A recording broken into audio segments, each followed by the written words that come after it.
महाराष्ट्रातील 78,000 आशा व गटप्रवर्तक महिलांनी मागील 5 महिन्यापासून जो संघर्ष सुरू केलेला होता, हा एक भारतातील एक महत्त्वाचा महिलांचा ऐतिहासिक संघर्ष आहे।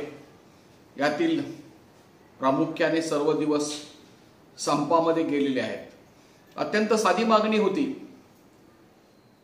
की आशा गटप्रवर्तक महिलांना आमची पहिली मागणी ही होती की त्यांना किमान 26,000 रुपये किमान वेतन मिळालं पाहिजे। ऑनलाईन कामाची सक्ती केलेली होती, ती तुम्ही ताबडतोब थांबवा आणि दिवाळीला भाऊबीज द्या, अशा पद्धतीची मागण्या करून गटप्रवर्तक महिलांच्या संदर्भामध्ये त्यांना कंत्राटी कर्मचाऱ्यांचा दर्जा मिळाला पाहिजे, या पद्धतीची मागणी होती। याबद्दल 1 नोव्हेंबर रोजी महाराष्ट्राचे आरोग्यमंत्री श्री तानाजी सावंत यांनी आशांना 7,000 रुपये मानधनवाढ, गटप्रवर्तकांना सुरुवातीला 6,200 रुपये मानधनवाढ, 2,000 रुपये भाऊबीज आणि त्याच्यानंतर अभियान संचालक राष्ट्रीय आरोग्य अभियानाचे जे आहेत त्यांनी गटप्रवर्तक महिलांना कंत्राटी कर्मचारी देण्याच्या बद्दलचा निर्णय त्यांनी दिल्लीला कळवला। हे सर्व झाल्यानंतर त्याच्याबद्दलचा GR निघाला नाही, शासकीय निर्णय घेतला गेला नाही।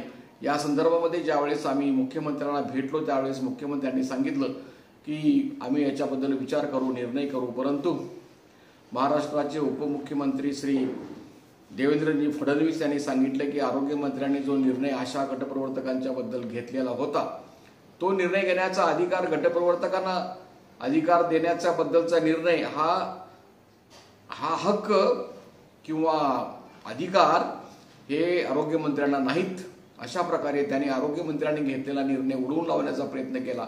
दरम्यान सर्व शासकीय यंत्रणेमध्ये, आरोग्य खात्यामध्ये जणू काय 7,000 रुपये आशांना मिळालेलेच आहेत अशी एक हवा तयार झाली। आशांना गटप्रवर्तकांना सुद्धा वाटायला लागलं की आता निर्णय झालेला आहे, त्याची फक्त अंमलबजावणी व्हायची बाकी आहे। आणि इतकी वाढ दिल्यानंतर गटप्रवर्तक महिलांच्या आशांच्या बरोबरच या महाराष्ट्रातल्या अंगणवाडी महिलांनी संघर्ष सुरू केला। जर त्यांना तुम्ही वाढ दिलेली आहे तर आम्हाला का देत नाही? त्याचबरोबर कंत्राटी कर्मचाऱ्यांनी सुद्धा संघर्ष केला।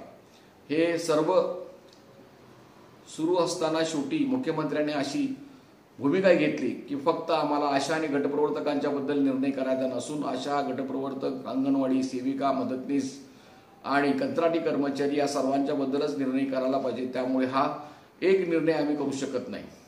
आमचा अंदाज असा आहे की हे मोदी सरकारने या महाराष्ट्र सरकारवर दबाव आणून जो आरोग्यमंत्र्यांनी घेतलेला निर्णय होता, तो निर्णय त्यांनी अंमलात येऊ दिलेला नाही। कारण महाराष्ट्रामध्ये जर आशांना, गटप्रवर्तकांना ही वाढीव मानधन मिळाले तर संपूर्ण देशातल्या आशा गटप्रवर्तकांच्या मध्ये असंतोष निर्माण होऊन ते सुद्धा संघर्ष करतील, संप करतील आणि त्याच्यामुळे त्यांनी महाराष्ट्रातल्या आशा आणि गटप्रवर्तकांना त्यांचा लढा चिरडण्याचा, त्यांचा अवमान करण्याचा, त्यांचा अपमान करण्याचा प्रयत्न केलेला आहे, कारस्थान केलेलं आहे। या सगळ्या कारस्थानामध्ये हे सगळं भाजपचं सरकार, मोदी सरकार याला पूर्णपणे जबाबदार आहे। आणि अशा सर्व स्थितीमध्ये हे जे आरोग्य खात्यातल्या सर्व बाबी संबंधी महाराष्ट्राचं जे अंतरिम बजेट होतं, अंदाजपत्रकीय अधिवेशनामध्ये त्यांनी कोणताही निर्णय आशांच्या बद्दल नमूद केला नाही। इतकेच नव्हे तर गेल्या वर्षी आरोग्यावर जितकी रक्कम त्यांनी धरलेली होती त्या रकमेतही त्यांनी कपात केली आणि अनेक NGO आणि बाकीच्या संघटनेनी, जन आरोग्य अभियान इत्यादींनी मागणी केलेली होती की तुम्ही सध्याचं जे 4% बजेट आहे ते 8% करा, कारण 4% हे सर्वातला नीचांक भारतामधला आहे आणि भारतामधला महाराष्ट्रामधून निर्माण होणारा जो कर आहे, GDP आहे, तो मोठ्या प्रमाणात आहे, सर्वात जास्त आहे आणि असा असून सर्वात कमी आरोग्यावर खर्च धरला जातोय। महाराष्ट्रामध्ये जितके श्रीमंत जास्त आहे तितकेच गरिबी सुद्धा जास्त आहे, कुपोषण आहे, कुपोषणामध्ये लहान मुलांचा बळी जातोय। नांदेड सारखी, औरंगाबाद येथील घटना अनेक घडलेल्या आहेत आणि या सर्व बाबीवर सुद्धा हे सरकार जागं झालं नाही आणि त्यांनी आरोग्य खात्यावर अजिबात तरतूद वाढवली नाही। शेवटी 1 मार्च रोजी हे अधिवेशन संपत असताना मुख्यमंत्र्यांनी घोषणा केली की आशांची निराशा आम्ही करणार नाही।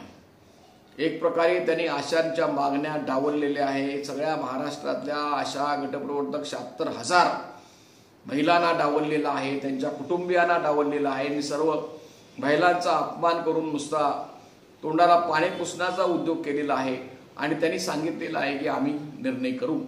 त्यांना एक गुरमी होती, त्यांना अशाच पद्धतीने एक त्यांची आगुरी इच्छा होती की जोपर्यंत तुम्ही संप मागे घेणार नाही तोपर्यंत तुमच्या मागण्या मान्य केल्या जाणार नाहीत. अशा पद्धतीने त्यांचा जो हटवादीपणा होता, आमचा जो लोकशाही स्वातंत्र्याचा भाग होता तो त्यांनी डावललेला आहे.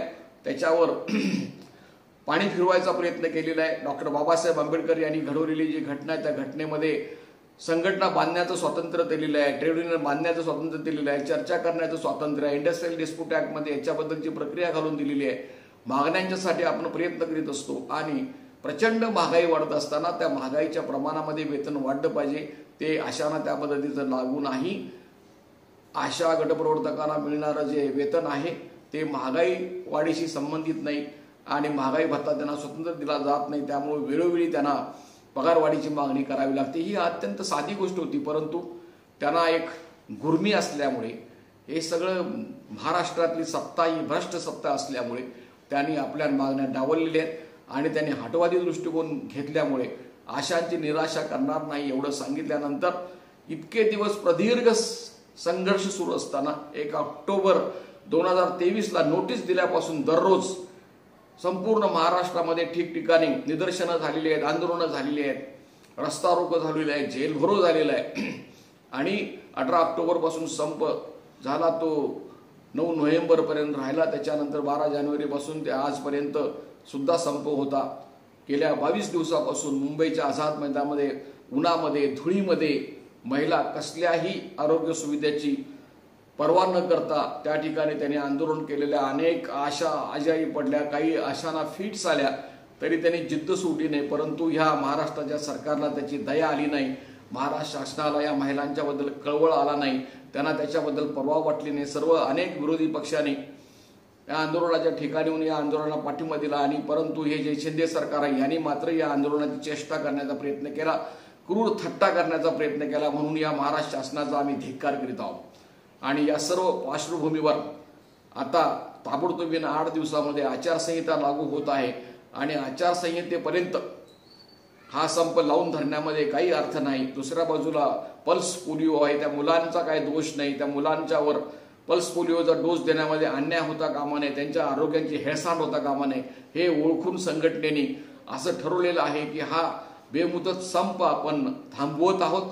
त्याचबरोबर आझाद मैदानमधील आंदोलन सुद्धा थांबवत आहोत आणि त्यांच्या इच्छेप्रमाणे त्यांना कधी आमची निराशा दूर करायचं ते पाहू, जरूर आम्ही बघू आणि आचारसंहिता उठल्यानंतर परत एकदा मोठ्या आंदोलनाची आपण तयारी करणार आहोत. आणि या पद्धतीने कृती समितीच्या वतीने पुकारण्यात आलेला संप हा मागे घेण्यात येत आहे, आंदोलन थांबवण्यात येत आहे. तर उद्यापासून महाराष्ट्रातल्या आशा आणि गटप्रवर्तक महिलांनी पूर्ववत कामावर जाण्यास हरकत नाही, परंतु ऑनलाईन कामाविरुद्धचा संघर्ष चालूच राहील, किमान वेतनाचा संघर्ष चालूच राहील आणि कायदेशीर मार्गाने सुद्धा आपण लढाई करू शकतो. मुंबई उच्च न्यायालयामध्ये सुद्धा आपण केसेस दाखल करू शकतो. अंगणवाडीतल्या महिलांना शेवटी सुप्रीम कोर्टामध्येच न्याय मिळाला आणि ज्या ठिकाणी भारतामध्ये राज्यांच्यामध्ये ज्या कंत्राटी कर्मचाऱ्यांचं समायोजन झालेलं आहे ते कोर्टाच्या आदेशामार्फतच झालेलं आहे आणि एकाच वेळेला आंदोलनामार्फतची लढाई आणि रस्त्यावरची लढाई ही आपण सुरू ठेवायची आहे. आणि या महाराष्ट्रातल्या आशा आणि गटप्रवर्तक महिलांनी अजिबात निराश न होता दम खाऊन परत एकदा आपण या सरकारवर आपण असा घाव घालणार आहोत की त्यांना झक मारत आपल्या मागण्या सगळ्या मान्य कराव्या लागतील. तर हे लक्षात घेऊन झालेल्या संघर्षाबद्दल, या संघर्षामध्ये ज्या आशा गटप्रवर्तक महिलांनी संघर्ष केला, सलग 25 दिवस त्यांनी ठाण्यासहित मुंबईमध्ये आंदोलनामध्ये भागीदारी केली, त्या सर्वांचे आम्ही संघटनेच्या वतीने अत्यंत आभारी आहोत. आपली एक उणीव म्हणा किंवा कमजोरी म्हणा की मोठ्या संख्येने ज्या प्रमाणामध्ये आशा आणि गटप्रवर्तक महिला या आंदोलनामध्ये उतरणं आवश्यक होतं ते यावेळेला झालेलं नाही, पण पुढच्या वेळेला आपण जरूर घडवून आणू आणि याबद्दल आपण आंदोलन स्थगित करीत आहोत आणि आपल्या कामाला पूर्वत सुरुवात करावी आणि परत एकदा लढ्याची पुढची तयारी आपण करणार आहोत. धन्यवाद. आशा गटप्रवर्तक एकजुटीचा विजय असो. त्याचबरोबर मी शंकर पुजारी, अखिल भारतीय आशा गटप्रवर्तक आयटक फेडरेशनचा राष्ट्रीय उपाध्यक्ष आहे, तसाच आयटक कामगार संघटनेचा राज्य सचिव आहे माझ्या नावचं हे यूट्यूब चॅनल आहे. हे आशांच्यासाठी, कर्मचाऱ्यांच्यासाठी, महिलांच्यासाठी, कामगारांच्यासाठी चालवलं जातं. याच्यामधून आम्हाला जेवढी माहिती शक्य आहे तेवढी आजपर्यंत आम्ही देत आलेलो आहोत. तर हे अत्यंत महत्त्वाचं यूट्यूब चॅनल आपण सबस्क्राईब करा, लाईक करा आणि फॉरवर्ड करा एवढी विनंती करून मी आजचे मुद्दे पूर्ण करीत आहे. धन्यवाद.